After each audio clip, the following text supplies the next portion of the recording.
Hola mis estimados amigos, muy buenos días, muy buenas tardes, muy buenas noches. Los saluda José Marcelo Ordóñez. El día de hoy vamos a hablar acerca de un tema interesante y es los trastornos del sueño.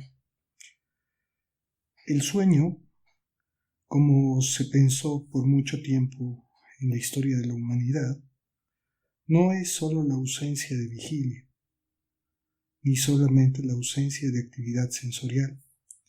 Es el resultado de la combinación entre la disminución de la percepción de estímulos aferentes al cerebro y la activación de ciertas áreas cerebrales. Todo esto induce al sueño. Se conocen entonces tres procesos esenciales de la vida: la vigilia, el sueño sin movimientos oculares rápidos, conocidos como NMOR, y el sueño con movimientos oculares rápidos, conocido como MOR. Todos con funciones independientes, pero interrelacionadas entre sí. El sueño, por definición, es un estado conductual típico de cada especie. Desde la invención del electroencefalograma en 1929, estudios fisiológicos fundamentales para comprender la conciencia, el sueño y la vigilia en los años de 1930 y 1940, y el descubrimiento del sueño MOR en 1953 posibilitaron el desarrollo de una nueva disciplina para la comprensión del fenómeno vigilia y sueño. Hoy, la caracterización del sueño con los registros de estados fisiológicos mediante el polisomnograma se incluye en 7 variables fisiológicas, El electroencefalograma, el electromiograma, el electrooculograma, el electrocardiograma, la pulsioximetría, los movimientos de tórax y del abdomen y un termistor que permite evaluar la concentración de oxígeno y dióxido de carbono. Estos procesos inmensos de conocimiento han permitido establecer investigaciones dirigidas al conocimiento de la fisiología del sueño. Existe una asociación muy importante entre la salud mental y los trastornos del sueño, en especial con el insomnio. La mayoría de los pacientes con trastornos mentales tienen alteraciones del sueño y algunos de los pacientes que tienen alteraciones del sueño también tienen trastornos de salud mental. Los trastornos psiquiátricos son frecuentes en sujetos con problemas de sueño.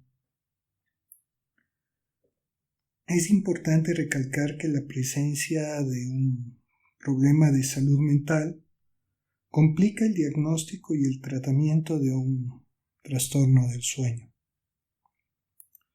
En este capítulo que vamos el día de hoy a presentar, vamos a exponer lo básico del sueño para orientar al estudiante de medicina o al médico en general una forma simple para abordar y enfocar este tipo de trastornos. Pero antes tenemos que empezar hablando del sueño normal y su evolución. Hay que entender que el sueño es un proceso activo controlado por diferentes estructuras cerebrales que mantienen el ritmo vigilia-sueño que obedece a estímulos tanto físicos como químicos. La definición de sueño se basa en una serie de criterios comportamentales como una postura típica, una inmovilidad relativa, mantener los ojos cerrados, situaciones que son características para cada especie, Además, darnos cuenta que existe una disminución transitoria, periódica y reversible de la conciencia. Y no me refiero irreversible, me refiero irreversible, o sea que existe reversión de la conciencia. Menor capacidad de respuesta a estímulos externos y criterios fisiológicos como cambios registrados en el polisomnograma, que incluye los movimientos oculares rápidos, mioclonías, cambios circulatorios, un electrocardiograma que va a medir cómo va el funcionamiento cardíaco, la frecuencia respiratoria, la frecuencia cardíaca, la tensión arterial, entre otras. El registro del sueño mediante el polisomnograma muestra dos estados: el sueño sin movimientos oculares rápidos, conocido como NMOR, y el sueño con movimientos oculares rápidos, conocidos como MOR. Ambos estados son y se presentan de manera independiente. El sueño NMOR se divide con base en el registro en 3 etapas y el sueño MOR, que es una sola etapa. El NMOR, o el de no movimientos oculares rápidos, y el de movimientos oculares rápidos se alternan durante el sueño en ciclos que duran aproximadamente entre 90 y 100 minutos. Se completan entre 3 a 5 ciclos en cada noche. El sueño NMOR es el sueño lento y ocupa aproximadamente el 75 al 80% del total de un ciclo de sueño. Y el sueño MOR, de movimientos oculares rápidos, es el sueño rápido o paradójico que ocupa el 15 a 20% del total de un ciclo de sueño. El sueño NMOR en porcentaje ocupa entre el 75 al 80% del sueño. Dentro del sueño NMOR tenemos 3 fases, la N1, N2 y N3. La fase N1 ocupa aproximadamente del 3 al 8%, la N2 del 45 al 55% y la N3 del 13 al 23%. Mientras que el sueño de movimientos oculares rápidos ocupa entre el 20 al 25% del porcentaje del sueño. Los requerimientos del sueño son individuales y el resultado de la influencia del reloj biológico presenta varios ciclos del sueño en un periodo de 24 horas. En general se acepta en un promedio en los adultos que requieren entre 6 a 10 horas por noche de sueño. Sin embargo, se sabe y se conoce que hay influencia genética y cultural en el requerimiento de cada uno de los sujetos. Hay dormidores cortos y largos y asimismo hay madrugadores y trasnochadores. La somnolencia fisiológica depende de 2 procesos, un factor homeostático y la fase circadiana. El factor homeostático se refiere a un periodo previo de vigilia y la deuda del sueño, después de un periodo prolongado de vigilia. Hay una creciente tendencia a dormir después de este periodo. Sin embargo, la recuperación de la deuda del sueño es ayudada por una cantidad adicional del sueño, pero esta recuperación no es lineal. Con respecto al control del sueño, tenemos diferentes estructuras cerebrales que participan en el proceso vigilia-sueño. Se encuentran separadas en el cerebro y básicamente acumulamos cansancio durante el día para tener sueño en la noche. Para inducir el sueño e inhibir la vigilia se conocen básicamente 2 mecanismos, uno activo y otro pasivo. El mecanismo activo se refiere que para inducir el sueño comienza con la secreción de serotonina por los núcleos del RAFE, que proyectan al hipotálamo y la corteza cerebral, lo que produce el sueño, mientras que el mecanismo pasivo para inducir el sueño es la disminución de estímulos externos sincronizados que proceden de los núcleos reticulares del tálamo. Hay que tomar en cuenta que la serotonina procede del triptófano, que está presente en la dieta de lácteos en su mayor parte y un poco en la glándula pineal, mientras que la vigilia es controlada por la activación de la sustancia reticular ascendente que contiene neuronas glutamatérgicas, colinérgicas y aminérgicas, y además neuronas hipocretinérgicas. Las funciones del sueño, además de las funciones de descanso, es evidente que la relación del ciclo sueño-vigilia con la cronobiología, es decir, con los ritmos circadianos, lo hace partícipe de diferentes procesos homeostáticos, entre los que se incluye el control de la glucemia, la secreción hormonal, el control del apetito y entre otros procesos funcionales vitales, también son parte de este proceso y son importantes para la vida del ser humano. Un ejemplo de la homeostasis es el de la glucosa, que está controlada fundamentalmente por la insulina y por una serie de hormonas, sobre todo hormonas contrarreguladoras, por ejemplo el glucagón, la catecolamina, la hormona de crecimiento. Existe un aumento de las concentraciones de la glucosa durante el sueño, sea diurno o nocturno, lo que indica un comportamiento circadiano. En la parte final de la noche aumenta la sensibilidad a la insulina y disminuyen progresivamente las concentraciones de glucosa en la sangre. La regulación del apetito y la ingesta de comida dependen de las señales del hambre y sobre todo también de la saciedad. Estas son emitidas por el sistema nervioso y otros órganos periféricos. La glerina, por ejemplo, actúa como señal de hambre para iniciar la ingesta, mientras que la leptina, entre otras, como señal de saciedad para terminar la comida. A pesar de los avances de la medicina del sueño hoy, la función del sueño es el mayor misterio biológico de todos los tiempos. La privación del sueño en animales muestra claramente que el sueño es necesario para la supervivencia. En seres humanos demuestra deterioro del rendimiento y somnolencia, inatención, falta de concentración y efectos sobre la memoria, con lo que demuestra la necesidad de dormir. La privación del sueño, incluso parcial, causa algunos efectos a nivel metabólico, hormonal o inmunológico. Reduce las respuestas inmunocelulares especialmente. La deprivación crónica del sueño causa un deterioro de la tolerancia de glucosa.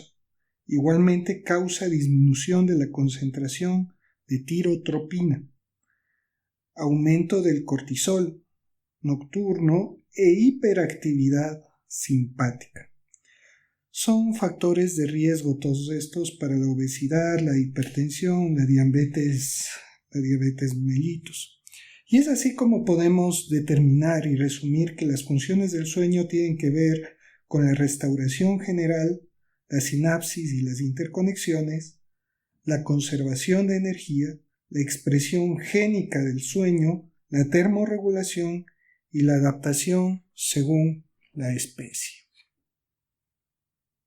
En este momento vamos a hablar de los principales trastornos del sueño. En este taller vamos a tomar en cuenta que los trastornos primarios del sueño son alteraciones del ciclo del sueño que no son productos de otros trastornos como la depresión, por ejemplo. Estos trastornos incluyen, y nos centraremos especialmente en 5 de ellos que son los más prevalentes, ya que no hay que olvidar que actualmente se considera que existen aproximadamente 95 trastornos asociados al sueño. y para hacer el diagnóstico correcto y su respectivo tratamiento hay que conocer de manera específica cómo funciona la medicina del sueño. Pero vamos a empezar aclarando una serie de definiciones importantes para poder hablar de los trastornos del sueño. Tenemos dos grupos básicamente, el grupo de las disomnias y el grupo de las parasomnias. Las disomnias son los trastornos primarios de inicio o de mantenimiento del sueño o de somnolencia excesiva, que se caracterizan por un trastorno de la cantidad, la calidad y el horario del sueño. En este se incluye el insomnio primario, la hipersomnia primaria, la narcolepsia, el trastorno del sueño relacionado con la respiración, el trastorno del ritmo circadiano y la disomnia no especificada. Mientras que en el grupo de las parasomnias, que son trastornos de la conducta durante el sueño, asociados con episodios breves o parciales de despertar, sin que se produzca una interrupción importante del sueño ni una alteración de la vigilia en el día. El síntoma de presentación suele estar relacionado con la conducta en sí mismo. Por ejemplo, las parasomnias son más frecuentes en niños, aunque persisten en la edad adulta, en la que tienen un mayor significado patológico. Vamos a abordar el tema del insomnio, que tiene una importante morbilidad asociada, y las personas con insomnio tienen una peor salud en general, es decir, tienen mayor ausentismo laboral, hipertensión, diabetes, alcoholismo y mayor riesgo de depresión. Mientras que los criterios establecidos por la clasificación del DSM-5 define claramente los diferentes tipos de insomnio, básicamente la insatisfacción con la cantidad o calidad del sueño asociado. Entre estos tenemos la dificultad para iniciar el sueño, que se conoce como insomnio de conciliación. La dificultad para mantener el sueño, que se caracteriza por despertares frecuentes que se acompañan o no de dificultad para conciliar el sueño nuevamente. Y en tercer lugar, el insomnio de despertar temprano, que se caracteriza por la incapacidad para volver a conciliar el sueño. Es frecuente, en cambio, en pacientes ansiosos o depresivos. Además de los denominados retrasos de fase en los adolescentes, que se distraen especialmente con equipos electrónicos, redes sociales y otros, quienes tienen dificultad para conciliar el sueño en horarios regulares, por lo que retrasan la hora de dormir y por lo tanto de levantarse. La segunda forma de este tipo de alteración es en cambio el adelanto de fase, que se conoce como un trastorno más frecuente en adultos mayores, quienes sienten la necesidad de dormir temprano, 7 a 8 de la noche, con los consecuentes despertares en el transcurso de la noche y la incapacidad para volver a conciliar el sueño. Por último, el denominado insomnio psicofisiológico, frecuente en niños y adolescentes, pero no exclusivo de este grupo de edad, que se dan posterior a experiencias traumáticas, pérdidas o eventos emocionales. Los pacientes tienen miedo de dormirse en realidad, lo que aumenta la latencia del sueño, es decir, el tiempo para dormir después de apagar las luces. Tenemos varias consecuencias del insomnio, como la disminución en la capacidad de la concentración, malas relaciones interpersonales y baja calidad de vida. Hay mayor prevalencia de depresión, de ansiedad, trastornos metabólicos y cardiorrespiratorios. Hay poca eficiencia en el trabajo y propensión a accidentes. Hay un aumento de las consultas e incapacidades médicas. Como parte de los criterios del DSM-5, el manual de diagnóstico, vamos a notar de que como punto importante es la predominante insatisfacción por la cantidad o la calidad del sueño. Tenemos la dificultad para iniciar el sueño como parte de esta, dificultad para mantener el sueño y el despertar pronto en la mañana. Tenemos también Otro criterio que es la alteración del sueño que causa malestar clínicamente significativo o un deterioro social, laboral, educativo, académico del comportamiento o en otras áreas del funcionamiento. La alteración del sueño también se produce al menos en 3 noches a la semana. La dificultad del sueño está presente durante al menos 3 meses. Es otro criterio. También la dificultad del sueño que se produce a pesar de contar con condiciones favorables para poder dormir. Y este insomnio no se explica mejor por otra condición médica o otro tipo de trastorno que tiene que ver con consumo de sustancias, y tampoco se explica adecuadamente con la coexistencia de otros trastornos mentales, ¿no? Entonces es importante especificar si es episódico, que quiere decir que si los síntomas duran como mínimo 1 mes, pero al menos 3 meses, sería de tomar en cuenta que es episódico, mientras que si es persistente los síntomas duran de 3 meses o más. En cambio, si es recurrente, 2 o más episodios en el plazo de 1 año. El insomnio agudo y de corta duración se codifica como un trastorno de insomnio no especificado. En el tratamiento del insomnio actualmente se contemplan múltiples terapias que son combinadas en especial.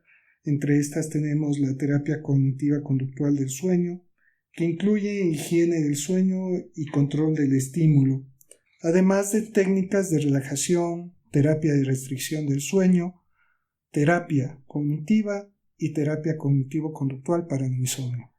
En segundo lugar, el uso de medicamentos hipnóticos no benzodiazepínicos y posteriormente el uso de benzodiazepinas e incluso antagonistas de las orexinas. El uso de medicamentos antes de la iniciación de la terapia cognitivo-conductual parece tener menos eficacia. El trastorno de hipersomnia es un trastorno que crece desde el punto de vista epidemiológico dado las exigencias cotidianas del diario vivir.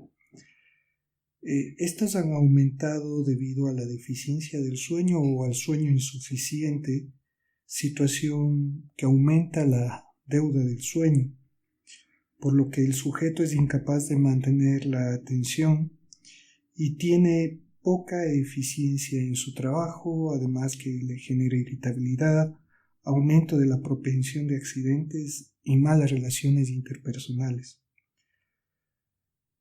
Los criterios diagnósticos contemplados en el DSM-5 son hipersomnia diurna, que es diferente a la narcolepsia, donde la narcolepsia se caracteriza por presentar literalmente ataques del sueño.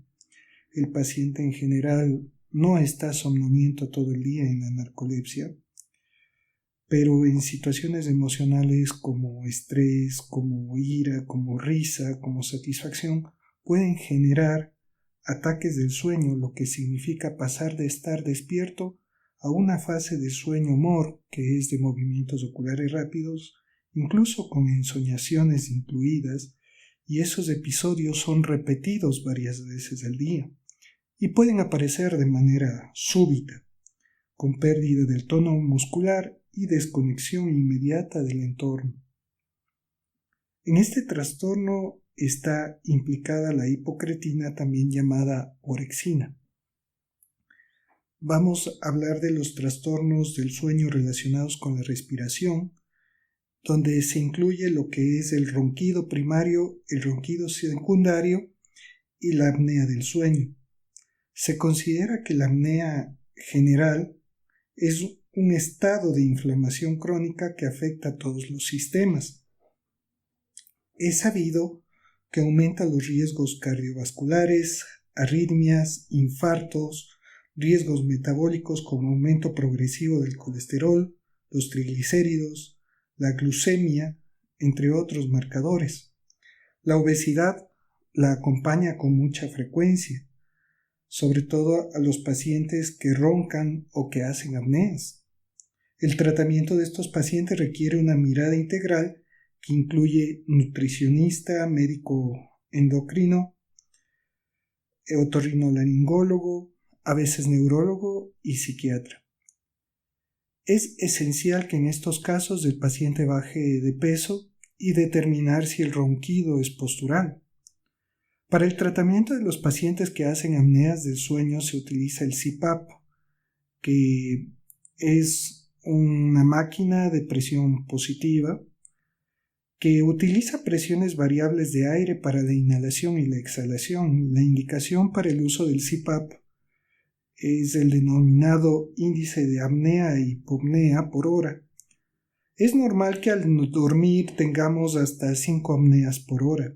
Sin embargo, se considera un riesgo moderado cuando se hacen de 6 a 15 apneas por hora, mientras que tener un índice de apnea e hipopnea entre 6 a 15 por hora, pues es de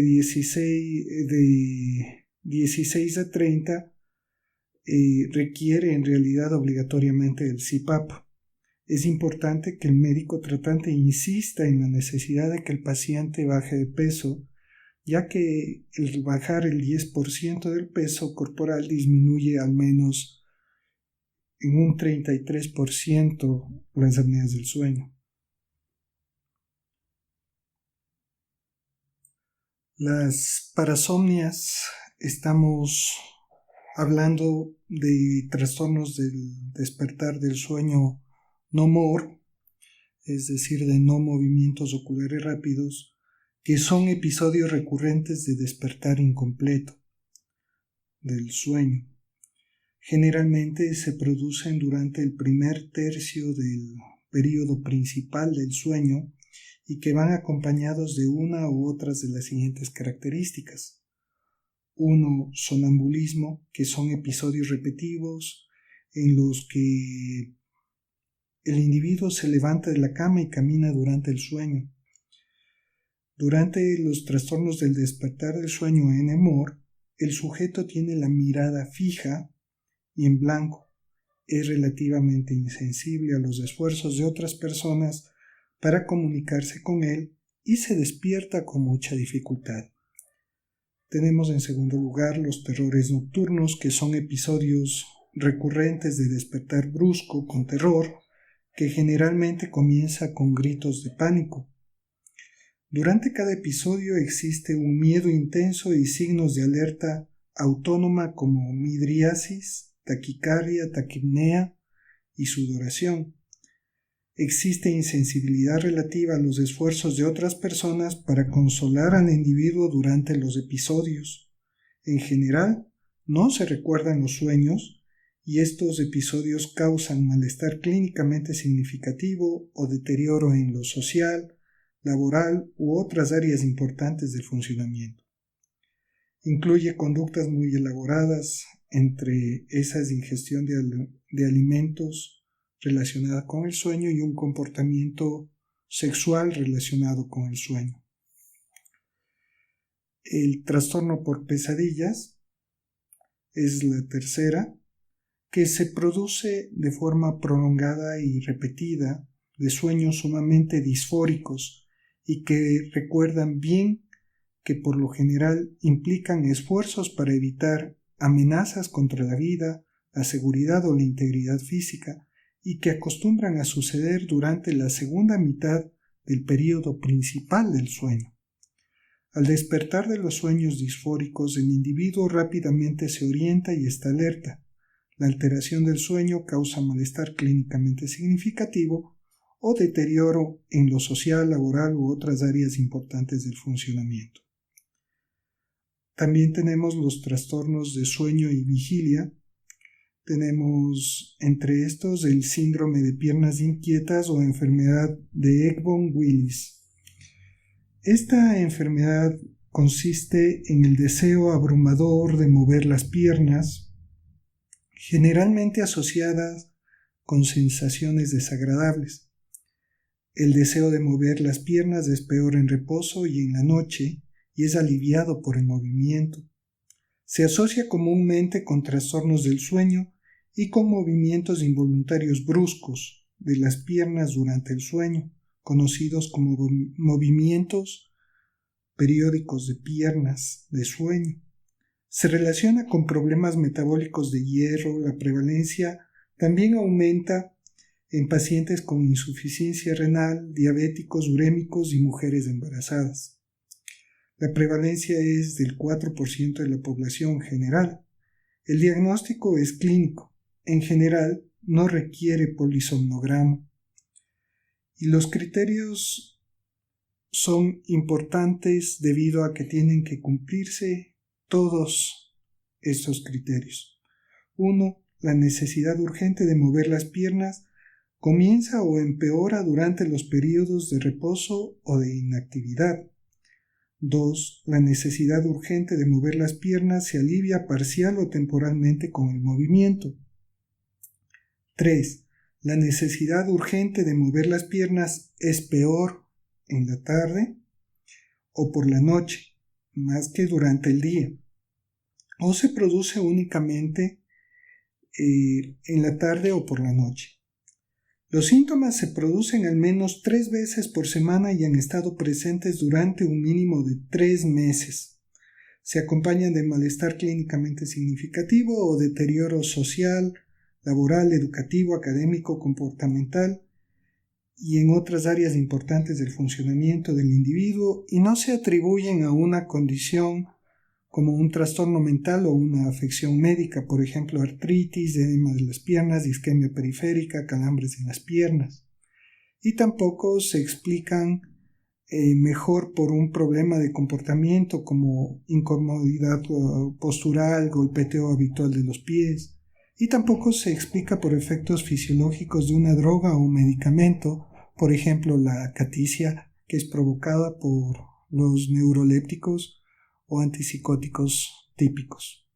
La evaluación y diagnóstico de los trastornos del sueño tienen como base importante para el diagnóstico la historia clínica dirigida.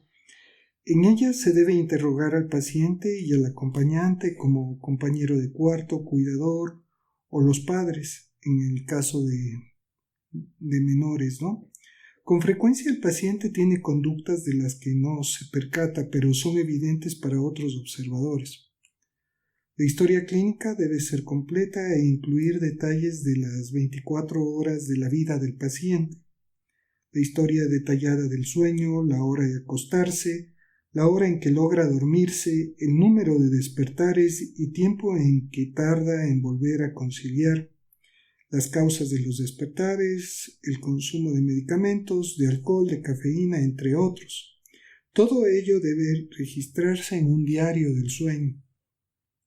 La historia clínica incluye además antecedentes psiquiátricos, neurológicos e historia familiar de signos, síntomas o ambos similares en otros miembros de la familia.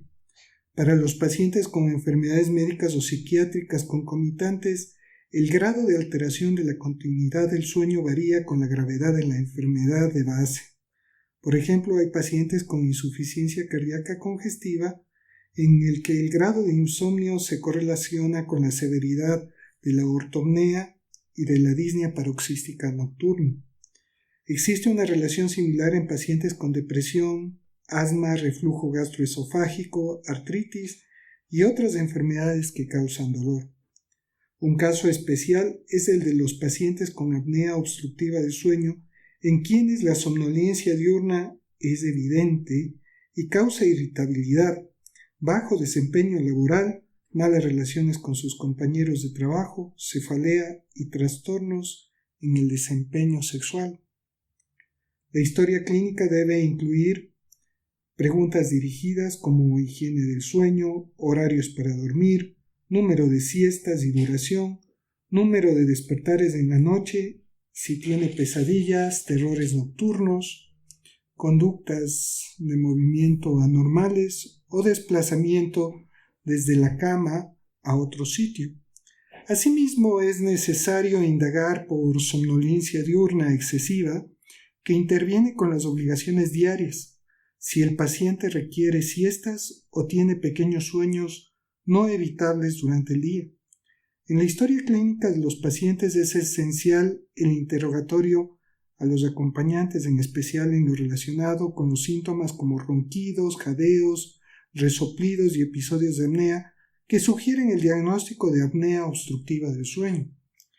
Cuando se hace el examen físico y la evaluación general, los pacientes deben diligenciar la escala de somnolencia de Borg, que consta de 8 preguntas sencillas que se valoran de 1 a 3 y el punto de corte, de acuerdo con la validación realizada, a pacientes con este valor tienen una somnolencia diurna.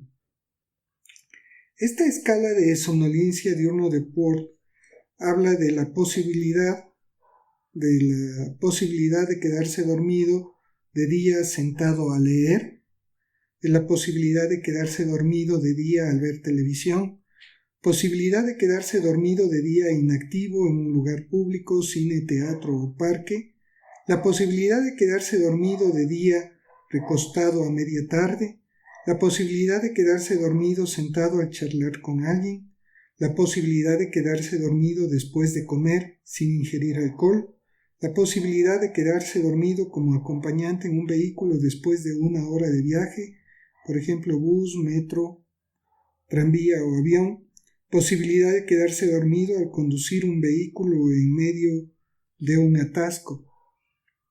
Entonces, es importante también tomar en cuenta que las normas de higiene del sueño resaltan la necesidad de que el paciente mantenga rutinas para acostarse y levantarse, preferiblemente a la misma hora de siempre.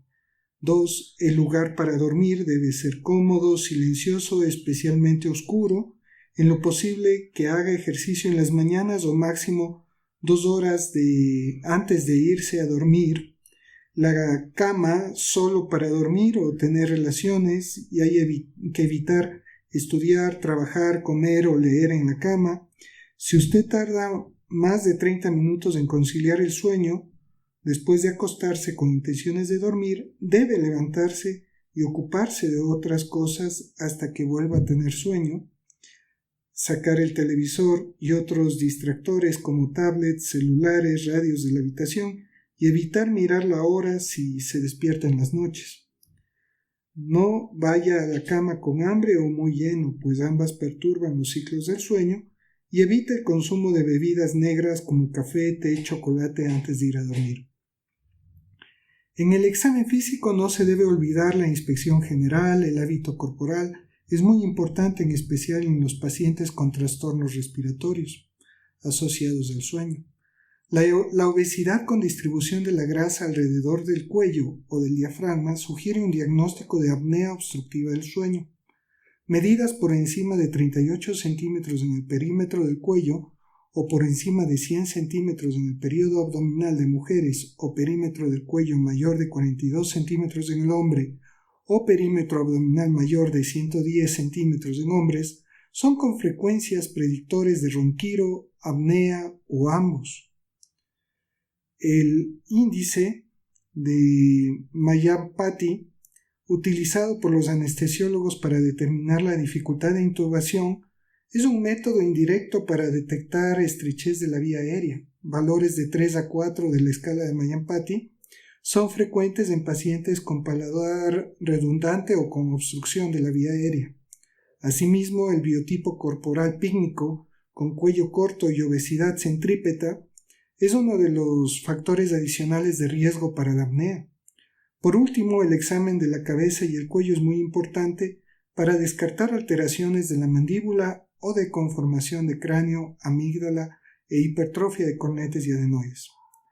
Prácticamente todos los diagnósticos se hacen por historia clínica, muy poco requieren el apoyo de ayudas diagnósticas. El diario del sueño, como se mencionó, es particularmente útil en pacientes con insomnio o para quienes se sospecha de alteración en los ritmos circadianos. Con esta herramienta es fácil determinar si las quejas del paciente son reales o infundadas. El polisomnograma da información muy valiosa, especialmente en los casos de síndrome de apnea obstructiva del sueño, en pacientes con sospecha de narcolepsia, movimientos periódicos de las piernas o si hay dudas sobre movimientos o comportamientos anormales en la fase de movimientos oculares rápidos causados por epilepsia. Como conclusión, podemos tomar en cuenta que hoy se conocen más de 95 trastornos asociados al sueño.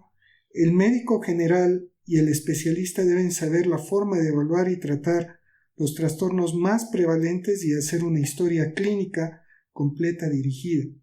El polisomnograma es la prueba más confiable para resolver las dudas en 3 casos específicos: trastornos respiratorios asociados con el sueño, hipersomnolencia diurna, narcolepsia y movimientos anormales durante el sueño, confundibles con la epilepsia. El momento de abordar los trastornos del sueño podemos darnos cuenta que existen algunos medicamentos que deben ser estudiados con intensidad para poder ofrecer tratamientos farmacológicos. Tenemos tratamientos que muchas personas ocupan de manera natural, por ejemplo, extractos de valeriana, pasiflora y otros medicamentos ya de tipo farmacológico, como son los inductores del sueño no benzodiazepínicos, como la sopiclona, esopiclona, y como benzodiazepínicos también tenemos al alprazolam, al clonazepam, al lorazepam y al diazepam, que pueden ser usados en algunos trastornos del sueño. También tenemos algunos antidepresivos que son inductores del sueño, que nos ayudan mucho, sobre todo si hay cuadros combinados de depresión o ansiedad con el sueño, con alteraciones del sueño, como son la mirtazapina, la amitriptilina, y también tenemos algunos medicamentos antipsicóticos que ayudan también en el sueño, como es la quetiapina, la levomepromacina, y también tenemos la olanzapina, que como parte de su efecto colateral es generar sueño. Hay algunos antihistamínicos como la difenhidramina y como la hidroxicina, que también son ocupados como medicamentos ansiolíticos que ayudan en lo que es el sueño. Es importante tomar en cuenta que los trastornos del sueño tienen que ser identificados como primarios o secundarios. No se debe abusar de las sustancias benzodiazepínicas y es importante también no abusar de los inductores del sueño, por lo que se hace necesario el retiro progresivo con el paso del tiempo. También es importante que mejorar la calidad del sueño del individuo mejora muchísimo la calidad de vida de esta persona, y un diagnóstico correcto hace que la persona en realidad recupere gran parte del funcionamiento social que tiene, ¿no? Social, familiar, laboral. En el caso de la hipersomnia, en el caso de la narcolepsia, estamos hablando de otros medicamentos con efecto estimulante como el modafinilo y como las anfetaminas, ¿no? Entre estas tenemos la ritalina. Usarlas con precaución, en realidad por el potencial riesgo adictivo que puede tener, en especial las anfetaminas. El modafinilo no se encuentra muy especificado qué riesgo tienen o si son capaces de provocar adicción. Aparentemente no, pero sin embargo hay que usar con precaución. Muchas gracias por su atención. Estamos viéndonos en un próximo capítulo. Se despide José Marcelo Ordóñez. Este capítulo ha sido sustentado a través de la psiquiatría de la colección Fundamentos de Medicina, psiquiatría de Carlos Palacio y Antonio Toro, sexta edición. Trastornos del sueño, pasen muy bien.